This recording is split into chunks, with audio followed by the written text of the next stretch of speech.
development parts didn't fare too well in testing. I've put it on hold for now. You can restart work from the laptop. We're going to have to go back now and make some adjustments in order to get the final numbers looking more like we were expecting from the simulation. Well, guess what happened? A development failed. Oh, classic McLaren Honda, failing to upgrade the car. Not only do we have a terrible car, not only is our pace terrible, now the development has failed. Our first ever development in the powertrain has failed. Incredible, yeah. And now we're going to spend more resource points to get the update, to get the upgrade done pretty much, fit into the car. But guess what? Pretty much the first durability upgrade is now fitted, so thank God this one didn't fail, I guess. Let's be happy about something. But yeah, I saw that some of my parts wear out quite quickly, so we've also got to check out like the gearbox, for example, durability, because it's something that if you change it you get penalties. So it is crucial. I gotta say it is crucial. But yeah, we also got to upgrade the powertrain. Don't stay too back on. Don't fall back in terms of the aerodynamics, and because in terms of the chassis we are the fourth fastest team, or even third, I don't really remember. But in terms of the aerodynamics, we have to be there in the middle of the pack. So let's hope that we're not gonna stay back. We're not gonna fall behind in terms of the aerodynamics, but we're just gonna confirm this upgrade. I hope it's gonna be ready for Spain or Russia. I don't know. I don't really know. But we're here in Bahrain. For anyone wondering, it's part 3 of this career mode. Sorry for not uploading that much, but let's go into practice. Welcome to the deserts of Bahrain, where the Formula One circus has rolled into town. We're expecting the cars to appear out on track shortly. So yeah, we're here in Bahrain, and yeah, here in for part 3 of this career mode, so the third round of this F1 2017 season here in the McLaren Honda. Lately we've been struggling quite a lot, and a lot of you have told me, why do you have 110 Ultimate AI while you can't even like pass the practice station? And I was like, yes, you're right. I might even change the difficulty. I'm not saying I'm gonna put the legendary. This is really depressing, I should say, because I promised on the last F1 game that I will be driving on Ultimate AI. So we're still gonna be on Ultimate AI, but probably put it down to 105.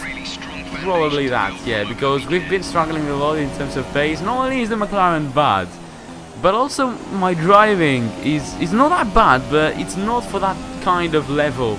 So I think you can feel me at that point. If you don't, then comment down below and I will explain you how do I feel at that point with this game, because I'm not really enjoying it at that point.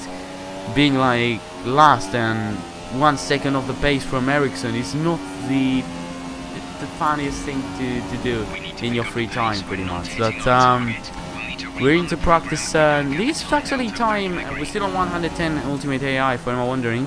Probably we're gonna move on to 105 by the time we drive for Russia. But this race session wasn't that bad. Our timings were great. First and second sector were almost green. I think the third sector was losing like something like 5 or 6 tenths. So that was a bad tire management test, and the same pretty much happened to all the other tests. It was good on the first and second sector, but not that good in the third sector. So we've been struggling a lot in the third sector. As you can see, once again, 6 tenths lower. All those 6 tenths were lost in this last sector. So yeah, I think you can understand the situation at the moment. But this last lap was actually really good. As you can see, we're 2 tenths up into the first sector, so you can understand I'm pretty fast in our first sector. 3 tenths at the moment through the first sector. There you go, 3 tenths up on the target lap time onto the first sector. But yeah, you can see my driving is not actually that bad. And now 1 tenth through here, but look at this turn. 1 tenth already lost into this turn. Apparently in this corner we're really slow. We just lost 1 tenth. we've actually been we've taken a good run through this corner, so that's not going to affect our time. It's actually going to improve it. 1/10 slow at the moment. Can we make it through the last corner? Slight lock up, and that's going to just destroy the lap, I guess. And yeah, this lap has gone to nothing with that last corner mistake, but it was already bad. I mean, yeah, it didn't work once again. Like, that fuel management test is just one of the hardest tests, I should say.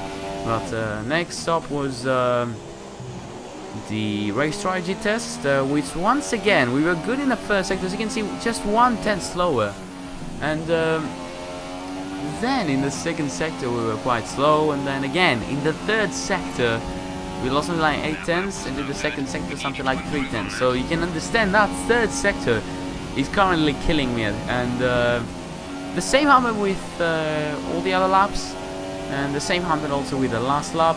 We was just, yeah, you can see in this final corner we've already lost something like 2/10, from 6/10 up to 8/10. You can understand 110 difficulty is the hardest thing in the world. It's not like F1 2016. F1 2016 was really easy. Ultimate AI was easy on F1 2016.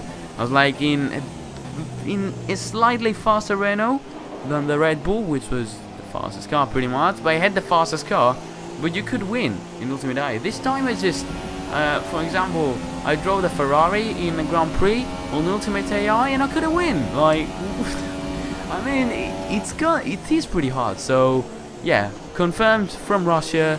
If I forget to mention it in the next video, it's gonna be a 105 Ultimate AI. So yeah, bear that in mind.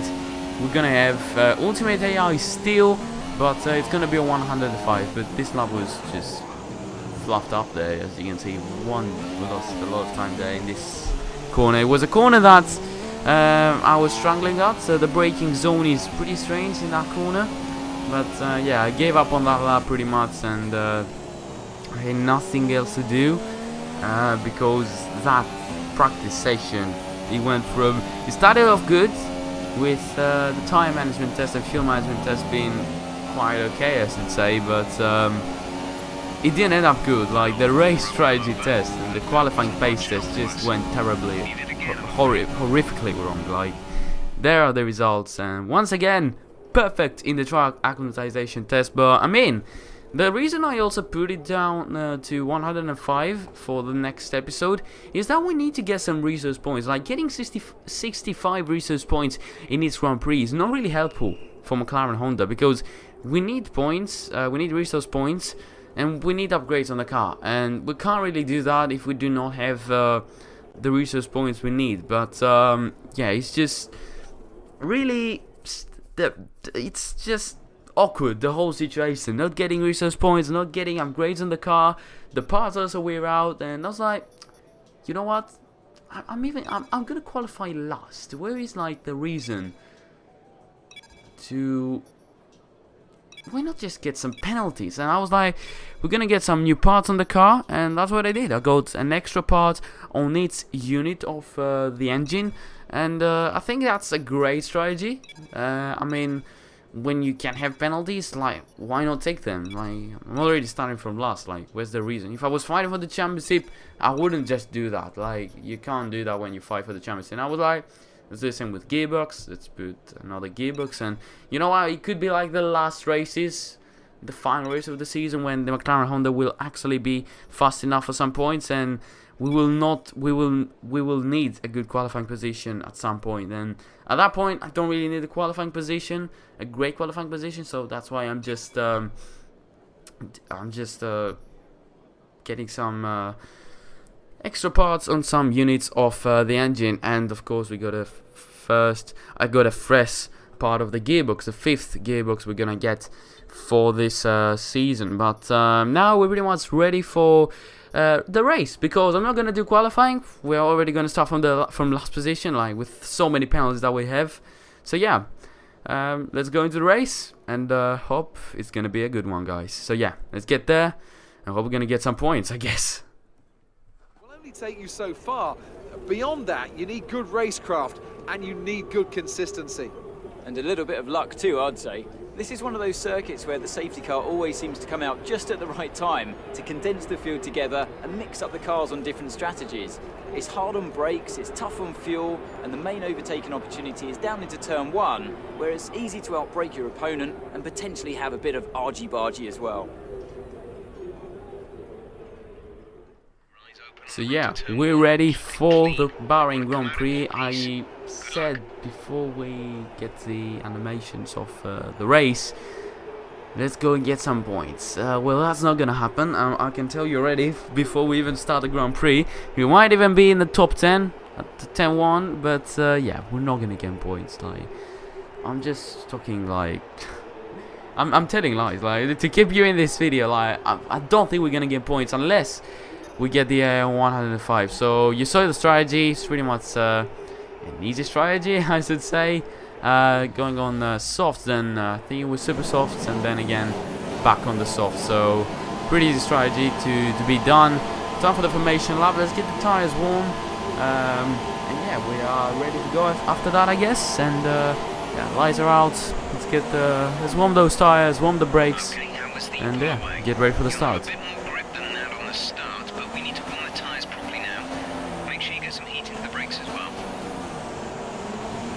So there we go, ready to line up for the Bahrain Grand Prix.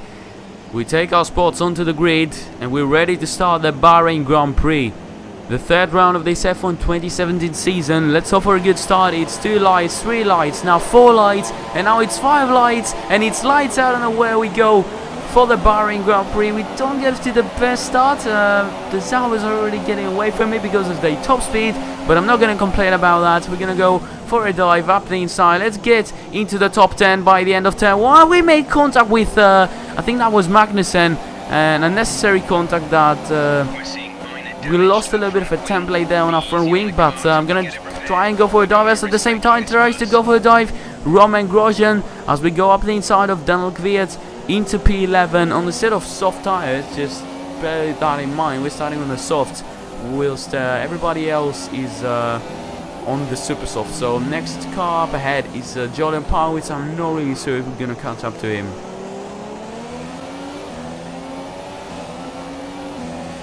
But yeah, it's going to be... time is going to tell if we can overtake Jolion and be up into the top 10, but it's got a faster car. But there goes now Romain Grosjean around the outside. Look at this top speed. This is terrible. This is just terrible.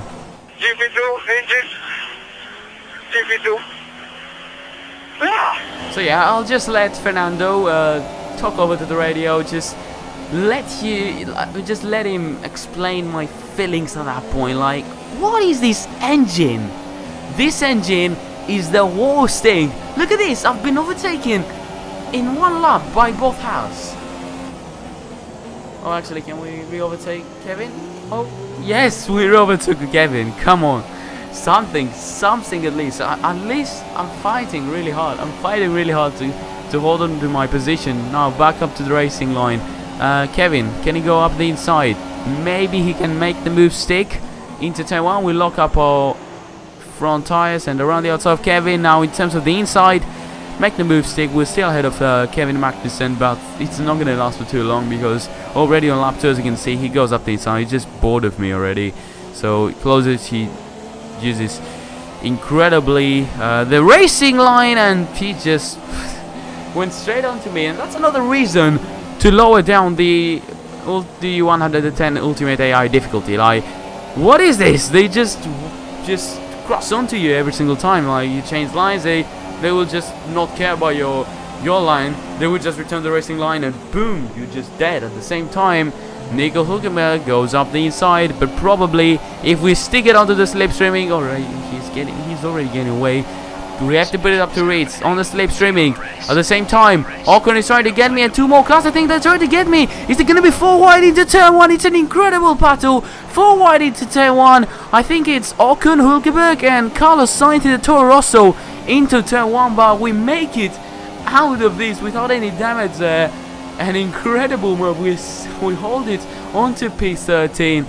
Incredible scenes here in the Bahrain Grand Prix. Now Carlos Sainz tries to overtake us. Look at this. This is terrible. Those cars didn't have enabled DRS in order to overtake me. It's just ridiculous how much faster they are on the straight. But next car to overtake me, because that's what we're going to say in this episode, is Esteban Ocon. At the same time tries to overtake me Marcus Ericsson in his Sauber. So yeah, Ocon gets rid of me pretty much, and next up is Marcus Ericsson. I'll say that the car is terrible. I mean, I hope that in Monaco we're gonna have our first points, because in Monaco the chassis and the aerodynamics care are all good. As we go for a dive there, a little bit of a dive there on Esteban Ocon, which isn't really gonna work because he went for the switch back. Because that's in terms of the aerodynamics and the chassis, the car is really fast. So I think in Monaco we could have our first points, and we squeeze out there Marcus Ericsson. This guys, just let me have some fun. I know I'm driving like a jerk at the moment, like squeezing people off, but I want to have some fun in this car, because if they overtake me, then I'm going to be lost for the rest of the race, and it's not going to be really entertaining even for you. So we squeeze again. Marcus Ericsson, he stays on the inside line. Can he get me around the outside into this corner? Now in terms of the inside, it's me on the inside line. Can we hold it? Yes, we can. Still on P15, and Marcus Ericsson seems to be much faster than me, and there he goes up the inside. He's going to try and go once again. We're going to try and squeeze him. We're going to stick it onto the racing line. That's at the same time Nico Hülkenberg tries to get him up the inside. Can we make a late dive bomb up the inside and get both of them into turn one? Yes, we can make that. And now it's Nico Hülkenberg. Oh god, I went around onto the back of him, and we just lost the front left template of our front wing. The left template of our front wing. That is not minor damage, that is serious damage, because as already you can see, there's a lot of understeer on the car. At the same time, Daniel Kvyat tries to overtake us, but now there's a lot of damage under the car. The understeer, look at this understeer, look at this, we just run wide, and there it goes. Pascal Wehrlein right here, warning exceeded track limits. I have understeer for you wondering, like, yeah, our left template is broken. What am I supposed to do? We're trying to get back to the slipstream of Pascal Wehrlein, probably go around the outside of him into this corner. We lock up our front wheels, and there comes the understeer once again. And suddenly, we're down into P19. Yay! Can we actually, yeah, the viable strategy because of my front wing, but the only guy we can overtake at the moment is just Fernando Alonso. Same engine pretty much, so, you know, if we have slipstreaming and DRS, we should easily get him. We're back up to P18, but we're gonna be going into the pits. It wasn't an scheduled pit stop because of the damage. We need to enter the pit stops, go into a set of super softs, I guess, and then probably onto the mediums to finish the race on those tires. That's really frustrating. Like, not only are we slow, not only is the car slow. Once again, I don't understand this. Like, I hold the clutch, I release it, and then it tells me to re-hold the clutch and release it again. Like, what is the problem with this release clutch thing? I might even turn it on like this assist, because I don't really understand how it works at that point. If it doesn't really work fine, then I will turn it on. But lap 15, we're starting to get lapped, and we didn't even get lapped only by Sebastian Vettel, who was first. We got lapped by Bottas, but thankfully then it was time for my pit stop, so I didn't need to go on to the yeah, I didn't get any more blue flags because of the pit stop, but don't worry, after the pit stop we were about to get some more blue flags, because our pace was dreadful. Literally, not only was the car dreadful, but this time our pace was dreadful. This time our pace wasn't really helping the whole situation. Like, it was one of my worst race. Like, even though Bahrain is not such a lot of a secret about me, for me, this time was terrible. This time Bahrain, like, I wasn't that good in Bahrain. There you go. Like, also the tires didn't help me. Like, straight away, lock up, two more cars to lap me, and then it was a Force India, and like, a Force India was lapping me. I was a lap down on the Force India, who was on 8th position. So I was getting lapped by the car on 8th position.